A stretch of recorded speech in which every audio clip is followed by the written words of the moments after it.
লেবাননে ইসরায়েলি তাণ্ডবে যুদ্ধের দ্বারপ্রান্তে মধ্যপ্রাচ্য।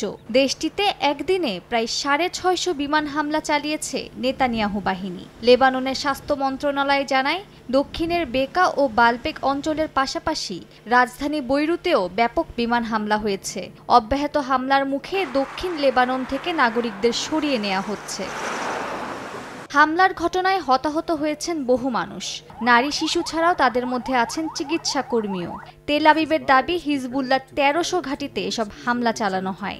বলা হচ্ছে, হিজবুল্লাহর শীর্ষ নেতা আলী কারাকিকে হত্যা করা হয়েছে, যদিও সশস্ত্র গোষ্ঠী বিষয়টি অস্বীকার করেছে।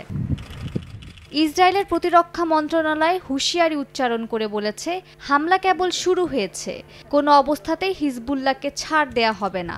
অন্যদিকে নিজেদের প্রতিরক্ষায় হিজবুল্লাহও জবাব দিয়ে যাচ্ছে। ইসরায়েলে পাল্টা প্রায় 250 রকেট নিক্ষেপ করেছে গোষ্ঠীটি।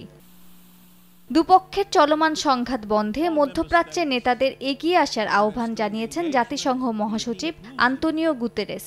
উদ্বেগ জানিয়ে তিনি বলেন, লেবানন যেন আরেক গাজা না হয়ে যায় সেদিকে নজর রাখতে হবে। এদিকে চলমান উত্তেজনার মধ্যে মধ্যপ্রাচ্যে আরও সেনা সদস্য পাঠানোর ঘোষণা দিয়েছে যুক্তরাষ্ট্র। হোয়াইট হাউসের বরাতে বিষয়টি জানিয়েছে গণমাধ্যম আল জাজিরা। তবে কী পরিমাণ সেনা পাঠানো হচ্ছে তা নির্দিষ্ট করে জানানো হয়নি। মধ্যপ্রাচ্যে এরই মধ্যে প্রায় 40,000 মার্কিন সেনা অবস্থান করছে। মালিহা সুরাওয়ার্দী, সময় সংবাদ।